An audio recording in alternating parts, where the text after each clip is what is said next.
Hello everyone, welcome to Diksha rankers. So students, आज के class में हम करने वाले हैं क्लास 6 के रेडियंस बुक के फर्स्ट चैप्टर का question answer.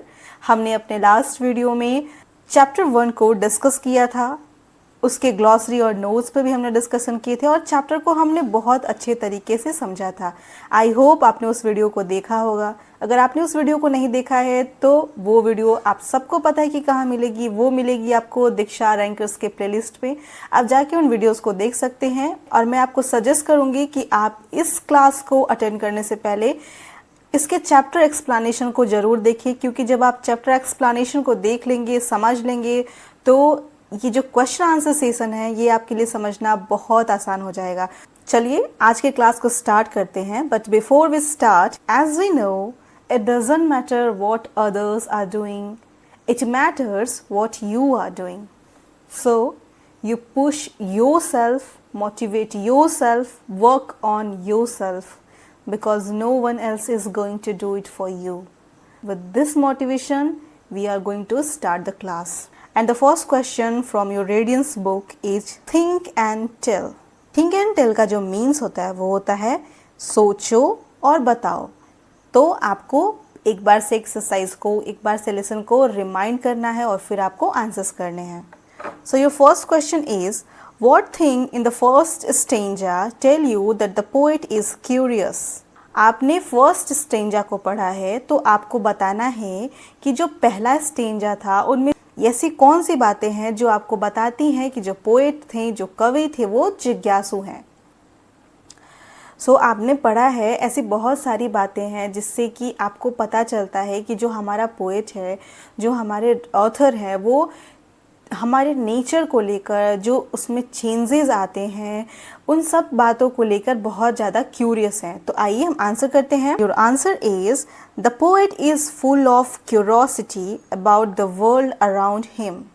He wonders about the colour of the grass, questions why we can't see the wind and is interested in how birds learn to build the nests. He even think about why trees seem to take a rest. कवि अपने आसपास की दुनिया के बारे में जिज्ञासा से भरे हैं। जो पोएट हैं उन्हें अपने आसपास के वर्ल्ड को लेके बहुत ज़्यादा क्यूरियोसिटी है। वह घास के रंगों के बारे में आश्चर्य करते हैं। उन्हें आश्चर्य होता है कि जो ये घास है वो हरा क्यों है। सवाल करते हैं कि हम हवाओं को क्यों नहीं देख सकते हैं और इस बात में रुचि रखते हैं कि पक्षी अपना घोंसला कैसे बनाते हैं। वह यह भी सोचते हैं कि पेड़ आराम क्यों करते प्रतीत होते हैं। तो ये सारी क्यूरियोसिटी हमारे स्टेंजा 1 में पोएट के मन में आती है। Move to our next question which is why do you think the speaker calls the cloud fluffy? आपको क्या लगता है कि जो ऑथर है बादल को फ्लफी क्यों कहते हैं? तो आइए आंसर करते हैं। The speaker calls the cloud fluffy because it looks soft and light, almost like a big puffy ball of cotton floating in the sky. Yes, ऐसा हम सबको लगता है। क्या लगता है? जो हमारे ऑथर है बादल को फ्लफी कहते हैं क्योंकि यह नर्म और हल्का दिखता है, लगभग आकाश में तैरते कॉटन के एक बड़े फूले हुए गोले की तरह। जो कॉटन बॉल होता है वैसा दिखाई पड़ता है। When we see clouds, they often have a soft, airy appearance, which is why fluffy is a good word to describe them. जब हम बादलों को देखते हैं तो वे अक्सर नर्म मतलब सॉफ्ट, हवादार दिखते हैं। यही कारण है कि उनका वर्णन करने के लिए फ्लफी एक अच्छा शब्द है। Move to our next question which is question number 3। Does the wind have any colour?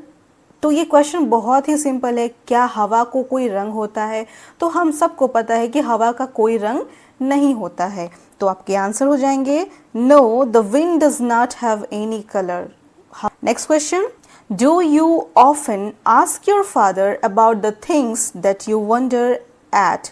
Does he answer your question? If he does not, what do you do to satisfy your curiosity?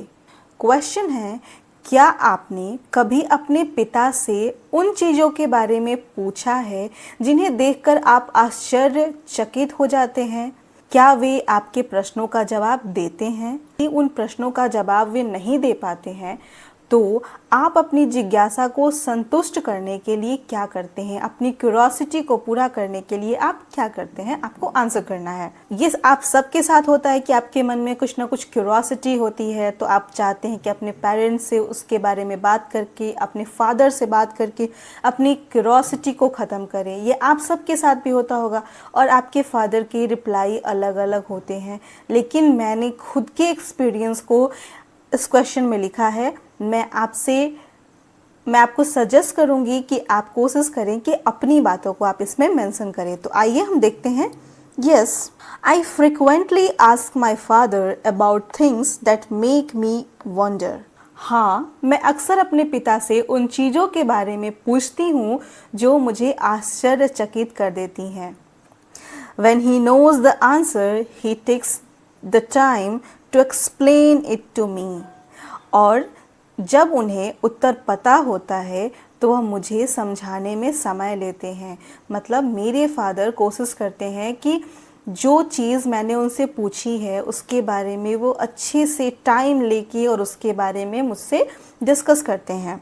If he does not have the answer, he encourages me to explore other sources like books, teachers or even the internet to find out more. यदि उनके पास उत्तर नहीं है, जाहिर सी बात है कि हो सकता है कि कुछ ऐसे क्वेश्चन हो जिनका आंसर उन्हें भी ना पता हो, तो वो मुझे और अधिक जानने के लिए पुस्तकों का हेल्प लेने के लिए कहते हैं, शिक्षकों और यहाँ तक कि इंटरनेट जैसे अन्य स्रोतों से पता लगाने के लिए प्रोत्साहित करते हैं। वो मुझे सजेस्ट करते हैं कि मैं बुक्स को पढूं, टीचर्स से पूछूं या इंटरनेट का यूज़ करके मैं अपनी क्यूरोसिटी को शांत करूं। This way I can satisfy my curiosity and keep learning. और इस तरीके से मैं अपनी जिज्ञासा को शांत कर सकती हूँ और सीखती रह सकती हूँ। यहाँ पे हमारा ये वाला पोर्शन कंप्लीट होता है। Move to our next question which is based on your reading of the poem, say whether the following statement are true or false. आपने इस कविता को पढ़ा है और उसी आधार पे आपको बताना है कि कौन सा स्टेटमेंट सही है और कौन सा स्टेटमेंट गलत है। फर्स्ट है the shape of moon is fixed. चंद्रमा का जो आकार है वह निश्चित है। तो जो हमारा मून होता है, क्या आपको एक शेप में दिखाई पड़ता है? नहीं, वो आपको अलग अलग शेप्स में दिखाई पड़ते हैं। तो ये स्टेटमेंट बिल्कुल गलत है, तो ये हो जाएगा फॉल्स। नेक्स्ट है the birds make their own nest. जो पक्षी होती है वो अपना स्वयं का घोंसला बनाती हैं। ये बिल्कुल सही है, वे अपना घोंसला स्वयं बनाती हैं, हम और आप उनका घोंसला नहीं बनाते हैं। थर्ड है the rainbow is not always colourful. Rainbow हमेशा रंगीन नहीं होता है। तो ये स्टेटमेंट बिल्कुल गलत है, क्योंकि रेनबो कलर्स के लिए ही जाना जाता है। उसमें 7 कलर्स होते हैं जो बेहद ही खूबसूरत होते हैं। नेक्स्ट है the stars do not give light. तारे रोशनी नहीं देते हैं, और ये स्टेटमेंट बिल्कुल गलत है, क्योंकि स्टार हमें लाइट देते हैं। Move to our next question which is think and write. सोचो और लिखो। आपको वापस एक बार से याद करना है, पोएम को रिमाइंड करना है और फिर आपको आंसर्स करने हैं। Think of things and idea that you associated with the rain. तो आपके बुक में एक वेब चैट दिया गया है और उसमें आपको रेन को एसोसिएट करते हुए कुछ वर्ड्स बनाने हैं। तो रेन से जुड़ता हुआ हमारा पहला वर्ड हो सकता है which is rain shower. Next है रेनबो। उसके बाद और भी हम वर्ड्स बना सकते हैं विच इज़ रेन ड्रॉप। और वर्ड क्या बना सकते हैं? हम बना सकते हैं रेन फॉल। तो ऐसे बहुत सारे वर्ड्स हैं जो आप रेन से एसोसिएट करके बना सकते हैं। आपके पास भी ऐसे बहुत सारे वर्ड्स होंगे, तो आप नए नए वर्ड्स को इसमें ऐड कर सकते हैं। Move to our next question which is answer the following question is not more than 50 word. मतलब 50 वर्ड के अंदर आपको इन क्वेश्चंस के आंसर्स करने हैं। तो your first question is make a list of thing that the poet is curious to know about। उन चीज़ों की सूची बनाइए जिनके बारे में कवि जानने को जिज्ञासु है। And your answer is the poet is eager to learn about several things in nature. कवि प्रकृति के नई चीज़ों के बारे में जानने के लिए उत्सुक है। These include the color of grass. इसमें घास का रंग, why the wind is invisible, हवा अदृश्य क्यों है, how birds create their nests, पक्षी अपने घोंसले कैसे बनाते हैं, why trees seem to rest, पेड़ आराम करते क्यों दिखते हैं, the changes in the moon, चंद्रमा में परिवर्तन, Where stars get their light, तारों को प्रकाश कहाँ से मिलता है, What causes lightning, बिजली गिरने के क्या कारण हैं, How rainbow form, इंद्रधनुष कैसे बनते हैं, And why clouds look so fluffy in the sky, और आकाश में बादल इतने रोएदार क्यों दिखते हैं। The poet's curiosity reflects a deep interest in understanding the natural world and its many mysteries. कवि की जिज्ञासा प्राकृतिक दुनिया और उसके कई रहस्यों को समझने की गहरी रुचि दर्शाता है। हमने इस क्वेश्चन में क्या पढ़ा कि कवि प्रकृति की कई चीज़ों के बारे में जानने के लिए उत्सुक है, जिसमें घास का रंग, हवा अदृश्य क्यों है, पक्षी अपना घोंसला कैसे बनाते हैं, पेड़ आराम करते हुए क्यों दिखते हैं, चंद्रमा में परिवर्तन कैसे होती है, तारों में प्रकाश कहाँ से आती है, बिजली गिरने का क्या कारण है, इंद्रधनुष कैसे बनते हैं और आकाश में बादल इतने रोएदार क्यों दिखते हैं। मतलब इन सारी बातों को लेकर जो हमारे पोएट हैं वो क्यूरियस हैं। So move to our next question, which is question number 2। Who do you think is the I in the poem, a child or an adult? Give reasons for your answer. तो आपको बताना है कि आपके अनुसार कविता में मैं कौन है, बच्चा या वयस्क। अपने उत्तर के कारण बताएं। आपको बताना है कि आपको क्या लगता है कि आई है वो बच्चा है या कोई एडल्ट है। तो आइए हम आंसर करते हैं। The I in the poem seems to be a child full of wonder and delight. Poem को पढ़ने के बाद हमें लगता है कि जो हमारा आई है वो एक बच्चा है और जो बहुत सारे आश्चर्य, बहुत सारे क्वेश्चन और प्रसन्नता से भरा हुआ है। The questions asked are simple yet deep, showing a sense of curiosity that's pure and bright. पूछे गए प्रश्न सरल होते हुए भी गहरे हैं, जो शुद्ध और उज्जवल जिज्ञासा की भावना को दर्शाते हैं। Adults often know the answers to such queries, but children see the world with fresh eyes, full of dreams and endless skies. वयस्क अक्सर ऐसे प्रश्नों के उत्तर जानते हैं। हमारे पास तो इन क्वेश्चंस के आंसर होते हैं, लेकिन वो बच्चा ही होता है जो ऐसे क्वेश्चन करता है, क्योंकि उनके पास, उनके लिए ये दुनिया बिल्कुल नई होती है और उनके लिए हर एक वस्तु नई और जिज्ञासा से भरी होती है। लेकिन बच्चे दुनिया को नई आँखों से देखते हैं, सपनों और अंतहीन आकाश से भरी हुई। सो आई होप आपको इस क्वेश्चन का आंसर समझ में आया हो। Move to our next question, which is What opinion do you form about the speaker? Poem को पढ़ने के बाद जो हमारे पोएट हैं, पोएट के बारे में आप क्या राय बनाते हैं, जो हमारे कवि हैं उनके बारे में आपके क्या ओपिनियन है? Your answer is the speaker seems like a curious and bright child. वक्ता एक जिज्ञासु और प्रतिभाशाली बच्चे की तरह लगता है। They have many questions about the world, showing a deep interest in learning and exploring new things. उनके मन में दुनिया के बारे में कई सवाल होते हैं और वे सीखने और नई चीज़ों की खोज में गहरी रुचि दिखाते हैं। जो हमारे पोएट हैं उनके अंदर बहुत सारी क्यूरियोसिटी है। So move to our next question, which is what does the questions in the end suggest about the speaker attitude towards his dad? जो अंत में प्रश्न किया गया है वो जो हमारे पोएट हैं उनके पिता के प्रति उनके रवैये का क्या सुझाव देता है, जो क्वेश्चन है उससे हमें क्या सुझाव मिलती है। तो आइए हम आंसर करते हैं। The last question shows that the speaker is unsure if their dad knows all the answers or if he will help with their curiosity. It reflects a sense of hope and trust that their dad will guide them.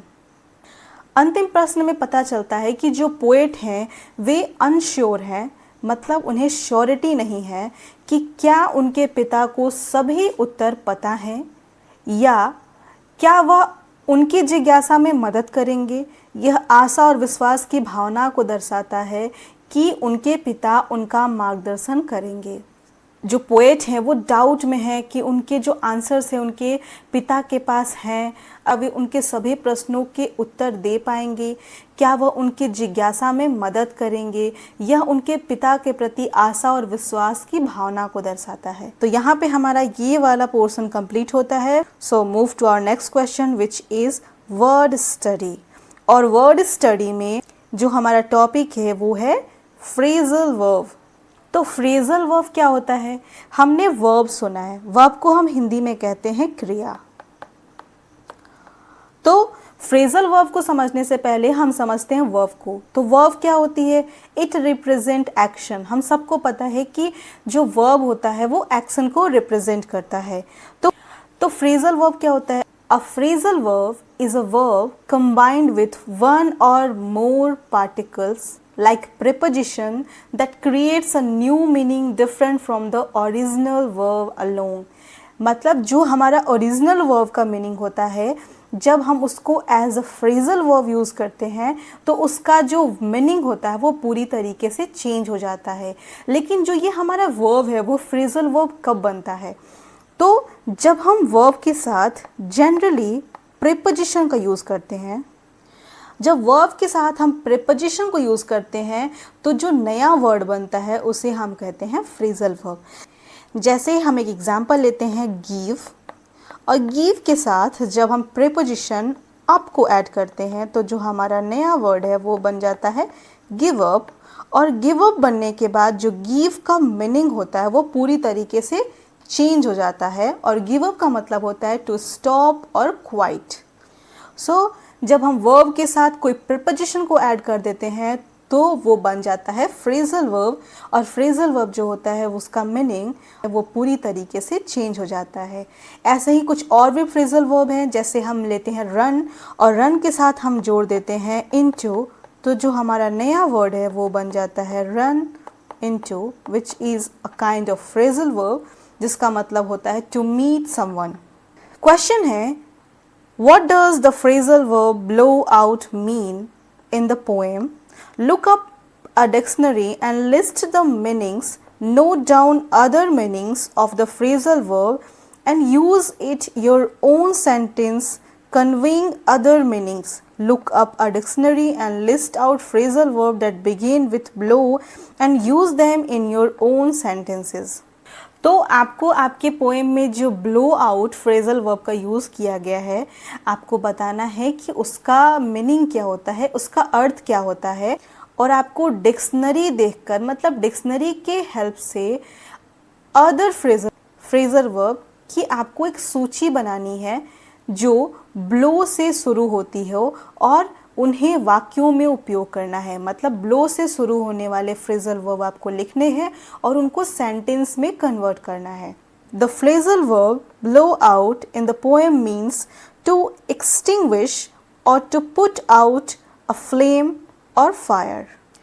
तो कविता में जो phrasal verb blow out है उसका meaning होता है बुझाना। सो ऐसे ही ब्लो को यूज़ करके आपको अन्य फ्रेजल वर्ब को लिखना है। यहाँ पे हमने दो ब्लो को रिलेट करके फ्रेजल वर्ब क्रिएट किए हैं, तो आपको और भी फ्रेजल वर्ड्स को डिक्शनरी की हेल्प से लिखना है। तो जो हमारा पहला है वो है ब्लो ऑफ, टू डिसमिस और इग्नोर समथिंग और समवन। तो ब्लो ऑफ का जो मतलब होता है किसी चीज़ या व्यक्ति को इग्नोर करना, मतलब अनदेखी करना। तो इससे हम रिलेट करके एक सेंटेंस बनाते हैं। He tried to give a good reason but she just blew him off. उसने एक अच्छा कारण देने की कोशिश की लेकिन उसने उसे इग्नोर कर दिया। नेक्स्ट है ब्लो अवे। ब्लो अवे का जो मीनिंग होता है वो होता है टू इम्प्रेस समवन ग्रेटली, किसी को बहुत प्रभावित करना, तो उसको हम बोलते हैं ब्लो अवे। सेंटेंस है the singers performance blue the audience away. गायक के प्रदर्शन ने दर्शकों को बहुत प्रभावित किया। So move to our next question, which is fill in the blanks in the sentences given below with the suitable phrasal verb given in। मतलब आपको इन blanks को suitable phrasal verb से fill करना है, complete करना है। तो first है put out। put out का मतलब होता है बुझाना और to extinguish का भी मतलब होता है बुझाना। नेक्स्ट है call out। call out मतलब होता है पुकारना और शमन मतलब भी होता है बुलाना या पुकारना। नेक्स्ट है set out। set out मतलब होता है निकल पड़ना, to begin a journey, यात्रा शुरू करना। wipe off और to remove। wipe off मतलब होता है मिटा देना और remove का मतलब भी होता है मिटा देना। नेक्स्ट है give up, to leave।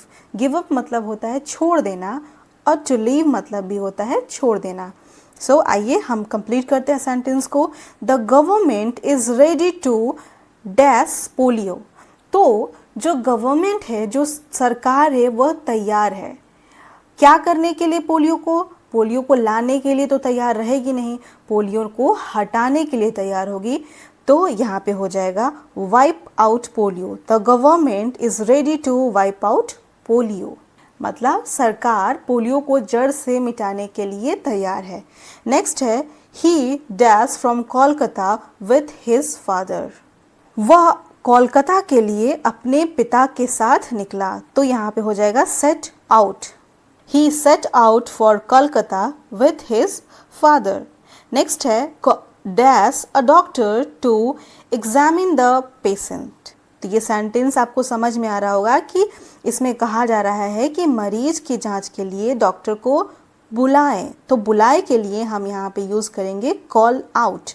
तो हमारा सेंटेंस हो जाएगा call out doctor to examine the patient. Next है ही हैड टू, यहाँ पे होगा blank, smoking because he had breathing problem. उसे सांस लेने में समस्या थी इसलिए उसे धूम्रपान छोड़ना पड़ा। और छोड़ना पड़ा तो इसके लिए हम यहाँ क्या यूज़ करेंगे? छोड़ने के लिए हम यूज़ करते हैं give up. He had to give up smoking because he had breathing problem. Next है डैश द लैंटेन। तो लैंटेन को बाहर रखो, तो पुट आउट द लैंटेन। तो यहाँ क्या हो जाएगा? पुट। सो यहाँ पे हमारा ये वाला सेक्शन कंप्लीट होता है। Move to our next question which is rhyming time. हमने राइमिंग वर्ड्स को अपने सारे क्लासेस में डिस्कस किया है, तो आप सबको पता होगा कि राइमिंग वर्ड क्या होता है। लेकिन अगर नहीं पता है तो मैं आपको बता दूं कि राइमिंग वर्ड्स ऐसे वर्ड होते हैं जिनका जो एंडिंग साउंड होता है, जो अंतिम का ध्वनि होता है, वो एक जैसा होता है। इसे हम हिंदी में तुकबंदी वाले शब्द कहते हैं। Question 1. Pick out the rhyming pairs from the poem and add one more to each pair. One has been done for you, जो कि है green, seen, been। मतलब आपको ऐसे ही पेयर्स को अपने बुक में से ढूंढना है और लिखना है। आपको जो वर्ड दिए गए हैं उसमें एक और वर्ड को ऐड करके अपने राइमिंग वर्ड्स को पूरा करना है, जिसको आप अपने बुक में से ढूंढ के लिखेंगे। तो आइए हम देखते हैं अपना first word which is nest, और नेस्ट को राइम करता है रेस्ट, टेस्ट। सेकेंड है राउंड, फाउंड, शाउंड, माउंड। नेक्स्ट है out, about, shout, sky, high, fry, cry, fry. तो आप देख रहे हैं कि आपका जो लास्ट साउंड है वो एक जैसा है, इसे ही हम बोलते हैं राइमिंग वर्ड। नेक्स्ट है सपोज, नोज, प्रोज, चोज। तो ये थे आपके rhyming word. Move to our next question which is let's talk. Question है discuss the following in groups or pair and imagine if the moon did not appear in sky what would happen. तो आपको क्या करना है, आपको group में या pairs में, जोड़ियों में इस पर चर्चा करनी है और इमेजिन करना है, कल्पना करना है कि यदि चंद्रमा आकाश में दिखाई नहीं देता तो क्या होता, और इस टॉपिक को लेकर आपको ग्रुप में डिस्कशन करना है। तो ये जो एक्टिविटी है ये आपके लिए है, आपको अपने फ्रेंड्स के साथ बैठकर इसको डिस्कस करना है। यहाँ पे हमने एक छोटे से डिस्कशन को मेंशन किया है, आप उसके रेफरेंस पे खुद के डिस्कशंस को क्रिएट कर सकते हैं। तो आइए हम देखते हैं कि डिस्कशन में क्या है। तो ये जो डिस्कशन है वो दो स्टूडेंट्स के बीच में है। The first student who is Devansh, Devansh कहता है कि what do you think would happen if the moon did not appear in the sky। Devansh कहता है कि तुम्हें क्या लगता है अगर चांद आसमान में ना दिखे तो क्या होगा। देवांश क्वेश्चन करता है। जो दूसरा स्टूडेंट है वो है हर्ष। तो हर्ष आंसर करता है That's an interesting question. Without the moon, nights would be much darker because the moon provides natural light at night। तो हर्ष कहता है कि हाँ, यह दिलचस्प सवाल है। चंद्रमा के बिना रातें अधिक अंधेरी होंगी क्योंकि चंद्रमा रात में प्राकृतिक प्रकाश प्रदान करता है। तो फिर देवांश क्या कहता है, देवांश कहता है कि ये It would be hard to see at night without the moon. What about animals? Would they be affected? तो देवांश कहता है कि हाँ, चांद के बिना रात में देखना मुश्किल होगा। उसके मन में क्वेश्चन आता है कि जानवरों के बारे में क्या जानवर भी प्रभावित होंगे। देवांश के मन में ये क्वेश्चन आता है और देवांश क्वेश्चन करता है हर्ष से। तो हर्ष क्या कहता है, हर्ष कहता है definitely many animals use the moon for finding food और navigation. Without it, they might have trouble with their usual behaviors।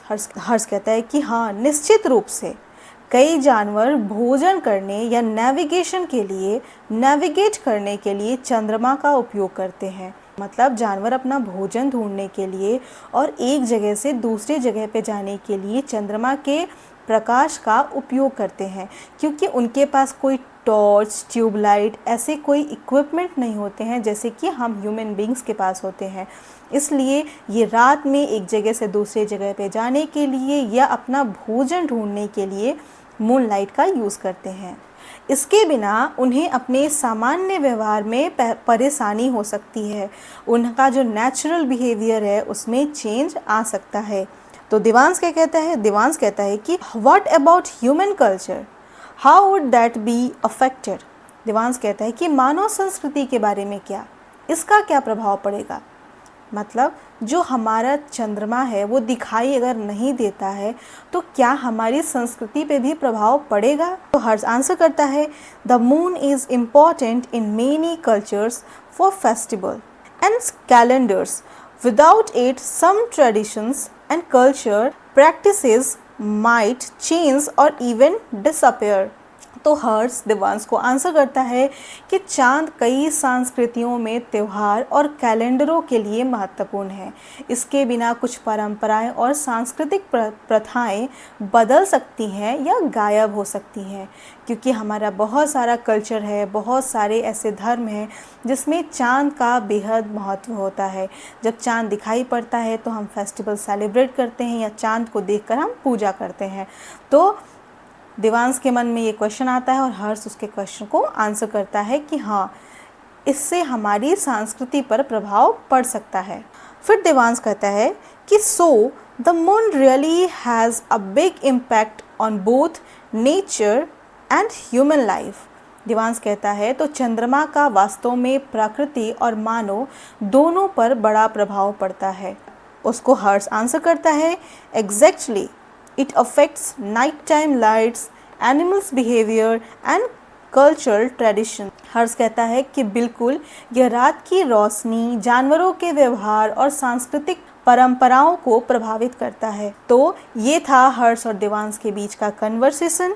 दोनों ने अपनी अपनी क्यूरोसिटी को रखा और उसके आंसर किए। सो आप भी ऐसे ही ग्रुप में बैठकर इस टॉपिक को डिस्कस करें, उस डिस्कशन को अपने कॉपी पे नोट डाउन करें जैसे हमने अपने आंसर को किया है। सो यहाँ पे हमारा ये वाला चैप्टर कंप्लीट होता है। इस चैप्टर के सारे question answer, short question, long question, साथ ही साथ ग्रामर एक्सरसाइज और जो आपकी बुक में डिस्कशन दिया गया है उसको भी हमने पूरा किया। आई होप कि आपको सारे क्वेश्चन अच्छे से समझ में आए हो, लेकिन फिर भी अगर आपको चैप्टर के रिगार्डिंग कोई भी डाउट, कोई भी क्वेरीज हो तो आप कमेंट बॉक्स में अपने डाउट और क्वेरीज को लिख सकते हैं। हम कोशिश करेंगे कि आपके सारे डाउट और क्वेरीज को हम दूर करें। आज का क्लास आपको कैसा लगा? Do tell me in the comment section and don't forget to like the video. अपने फ्रेंड्स के साथ, अपने क्लासमेट्स के साथ हमारे वीडियोज़ को शेयर करें। अगर हमारे चैनल दीक्षा रैंकर्स पे आप नए हैं तो हमारे चैनल को सब्सक्राइब करना बिल्कुल ना भूलें। सो अभी के लिए इतना ही। Thank you, bye bye, take care and have a nice day.